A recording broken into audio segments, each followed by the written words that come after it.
All right, let's quickly look at this. So, John, look at the controls we're talking about here, right? These are the ISO controls. So, security policies, we have organizational information security, which is covering the policies and procedures, right? We are talking about human resources security. We are talking about, do they have NDA? How do they onboard? Are they doing background check? All of activities like that. Here we're talking about asset management. How are they managing asset? And if you take a look at this second part of the requirement, it says, set the scope of ISMS conduct and inventory of information assets, meaning the digital asset they have, how do they monitor and track it? So you'll be surprised, a lot of organizations, they have no way of tracking their asset. They don't know what asset they have at all. I've seen that a lot. So you'll be surprised, and they're big companies. They just don't have a clue which assets they have. So a lot of companies are moving risk, to be honest, because they just don't have an inventory, a good inventory of their asset. How many computers they have, how many agents are installed on the computers, how many endpoint security,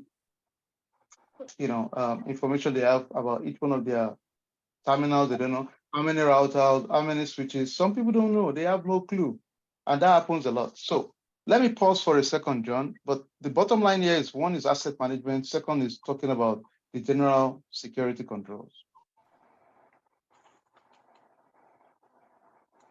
Any comments so far, John? Okay. No comment for now. Thank you. I'm getting ideas of what to talk about. Okay, good. The other one is, if you notice there, it talks about risk assessment and risk management framework, right? So let's focus on risk assessment here. If I were to handle an interview like this, definitely I will use, if we go to control scenario 5, use scenario 5 and just use risk assessment that you perform for a cloud service provider. Then you can use this as an example of what you are looking for, the likelihood of occurrence, the impact on the business, the actual risk itself, and how you use the risk assessment to develop a final report to your management on what to prioritize for your organization. All right, so as simple as that, that's really going to be the focus. That's the way I would approach that personally. So I'm going to just close this too.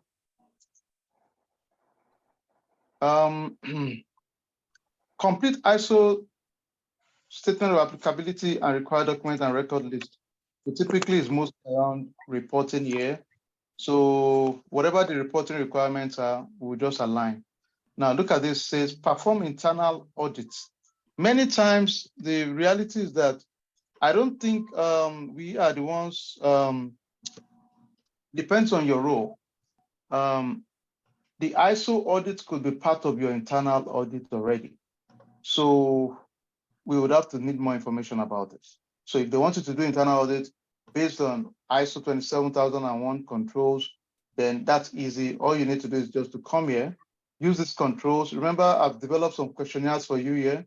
So honestly, use this as a talking point if you really have to, if you are really doing testing. This is actually some guide to test if you want to.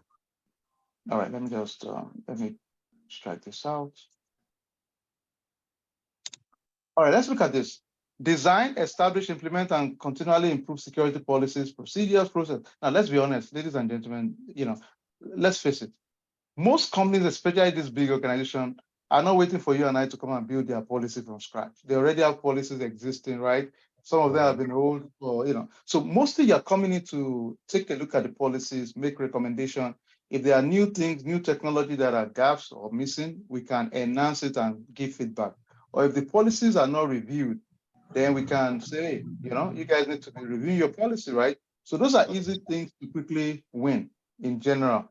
But most times we're not going to build it from scratch, from my experience. And Kate can jump in there, but I think most time we're not building. Kate, please feel free to jump in too. Sure. Am I on mute? Can anyone hear me? Yes, we can hear you. Hello, everyone.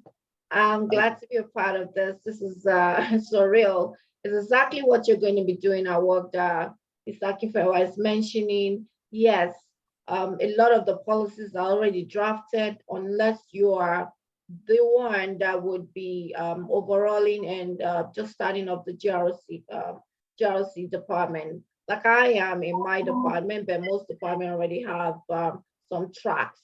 So also there are abundant resources out there online and also with the community. So you just need to relax and nail this, and I rest assured you can do it. You can use the talking point, and I have no doubts you'll be excellent. You'll come out successful. Thank you, Thank Kate. you. Thank you. Thank you. All right, let's say another, and one thing, Kate and I have come a long way. She's just amazing, extremely driven. She's put all the work. I remember a couple of times, Kate, remember when we had to develop a policy within Oh, yes. hours? So sometimes life can, but she had to build a full GRC program from scratch. I mean, from building, I'm guiding. still on it. As we speak right now, I was even going to tell you to share this because I'm about to commence on my security assessment. So actually using the NIST CIS, and but this ISO also looks very interesting. So these are the things you're going to be doing, and it's not different from this, not to take away from the main focus. Okay. Thank you so much. I see your notes. I would definitely connect with you. We'll learn together. All right. All right. Thank you, sis. Sure. All right, let's quickly jump on this again. Utilize GRC to blah, blah, blah. Now, one thing I'll say here is that just for the purpose of knowledge, just say you have an in-house GRC tool you use, then you can say you've worked with Archer from a reporting point of view. So you're not an administrator, but you use the report to pull information. ServiceNow is another one. We can speak from a reporting point of view. Sometime in the future, maybe early next year, I may do like a ServiceNow training for GRC just for maybe a month. So some of you, I'll let you know ahead of time. It's just a good skill to add to your knowledge as much as you can. All right, let's jump on this real quick. So we're almost done, John, sorry. Additional reporting, direct report. All right, you'll probably not be hiring yet, maybe after a few months. Let me take it back. Sometimes if they hire you early, they might bring you to interview people. But yeah, so that's possible actually, yeah. All right, future responsibility will include assisting the variable to obtain and comply with blah, framework. So one thing I just summarized here is, if you notice that they talk about audit findings and recommend. So if you remember our action plan, right, in our GRC program, so those are things we are talking about, the action plan. Then when there are issues, let me sneak in this one for you real quick. If you go to scenario 4, security control gap, use that as a talking point too, because that shows when we have issues, how we remediated those issues too. Okay. Okay. So that's how we would approach that. Let me quickly see this one. All right, we're almost done. Must have experience with compliance. So yes, we do. That's the document I just shared. Any experience, familiarity with blah blah. The good thing, we have NIST and ISO, which is good enough for us. We'll stick to those two. Okay. So I guess that's pretty much it. GDPR, you can go to our class, the slide on GDPR, that section you can read up. GDPR and HIPAA. I'm sure you still have access, just read up those areas. And that's it, John. Thank you so much. Let's jump on the next person. All right, let's see. Nora, can you raise your hand, please? If you don't mind, please, so I can see you quick. And guys, learn to turn on your camera. It's very useful. It gives you confidence, and it's important in this role. Thank you, sis. And I mean, I think that's a huge point, ladies and gentlemen. The value of the community is we are using ourselves to learn and build. So take advantage of it. Sometimes we might think, well, I just want to be on my own. If you have the means, do it, because it makes sense. And believe it or not, it's not something that automatically you get used to. It has to be something over time. Yeah. I was very uncomfortable with camera for so long. Eventually, I realized it's the new normal. You better get used. I'm a face-to-face person. I like to meet one-on-one, right? But I realized there's no option, really. It's survival. So now you have to just figure out how to. So get used to it. This is the normal. It's going nowhere, ladies and gentlemen. Except we become avatars and virtual reality and stuff like that. But this is it. So get used to it. Use those as practicing. Always put your camera on as much as you can. All right, Nora. Thank you, sis, for that feedback. All right, let me quickly share for Nora and see what you got. Now, Nora, I know you've not been part of our program, if I recollect well, but we still support our community. Whoever wants to be successful, any way we can help, we'll help you. But let's see. So this is what they're asking from what I'm seeing here. It's a cloud role. It might be cloud security. So the takeaway for everybody on this call, I will tell you is, if you find yourself in our world of technology, cyber, any of those fields, the reality is you become a perpetual learner. There's always so much we have to keep learning, and embrace it. It's not a big deal. For some of you, you might, I'm also doing AWS cloud security as I'm speaking to you right now. If you didn't notice, you can see me. This is my dashboard. But anyway, I'm just saying that to say there's no easy way around it. So just keep learning stuff. We have no option. So let's talk about the first one. AWS cloud experience. So you don't have to have all the platform knowledge to be successful, but you should at the minimum understand the security around cloud. So let me tell you some few things. And I think AWS or Azure, if you know one of them, you can replicate the knowledge across the board. So from a talking point, at the minimum, I want you to talk about user access and talk about zero trust. And don't overthink it. I'm just saying we don't trust anybody. That's all it means. Zero trust means I don't trust anything, right? As simple as that. Now, the foundation of zero trust is going to start with saying principle of least privilege, meaning I only give you access to what you need. That's fair enough, right? And I'm also saying, besides giving access to what you need, I'm going to make the password and the security setting complex, right? Complexity of password. I'm going to also implement certain controls. Mostly, if you're a security administrator, I may force like multi-factor authentication, right? Then there's something we call key management. So meaning there are some keys in the world of encryption, private key, public key. You would integrate and set up the key management structure within the cloud cloud platform also at the minimum, right? Then generally also, of course, if there's a need for a recovery, because all the time there's always going to be an attack, right? So if there's a need for recovery, I can recover, meaning I've set up the cloud to be able to recover because I've set up recovery within the cloud. It doesn't matter what cloud it is. I'm just saying generally speaking right now, okay? The other thing that I think it's equally important beside the access side of it, the key management side of it, is also the ability to logging of data within the cloud. Because if you don't set it up in the world of Amazon, for example, we use something called Cloud Trail. Then we use Cloud Watch to monitor also. So those are things that you have to have existing for you to be successful at the minimum, irrespective of whether it's Azure, Google Cloud, or AWS. It doesn't matter. Those are some fundamentals we should have at the back of our mind. The next one talks about understanding of configuring security policies and application and data. Don't forget, configuring of any policy would always still be dependent on our own policy, right? Then potentially the vendor best recommended policy or guideline. So the first point for me is, what is our own policy at the enterprise level? Because that's really the baseline for us. The enterprise level would have made it in a way that, this is the best practices we've seen. So at the minimum, you're either better than the enterprise level, but you can't be worse. For example, if enterprise says the password setting should be 8 character, you might go 10 character, I don't care, right? It doesn't matter, that's better. But you can't go less than 8 character, as simple as that. All right, let's go to the next one.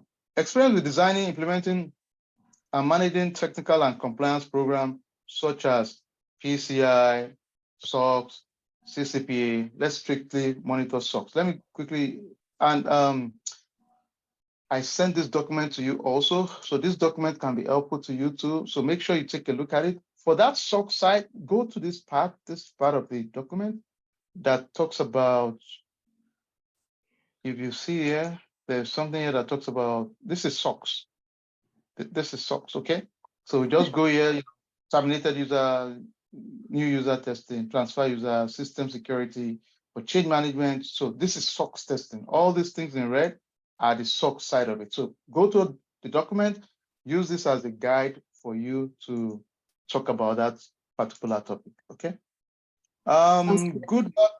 Good verbal and yeah, I'll skip all this. This is just saying you know how to. Now, if you don't know how to write, that's not a crime. Use Grammarly, okay?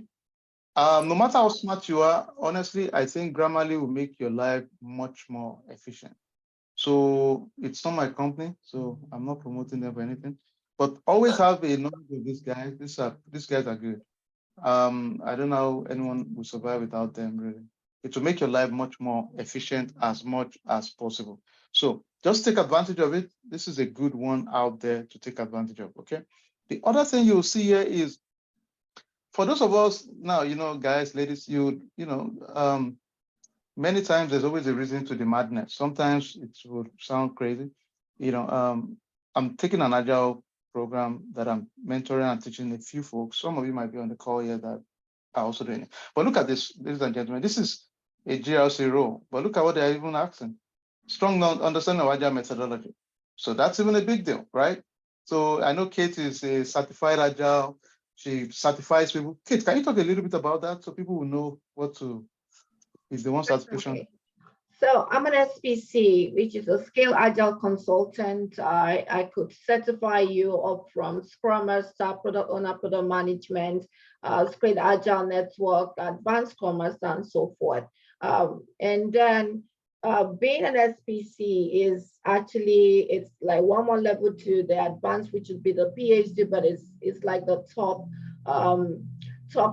degree out there, certification out there, but I am with the Scale Agile Network. It's very recommendable. If you take a Scale Agile certification, it's highly recognizable and recommended, and it's power packed.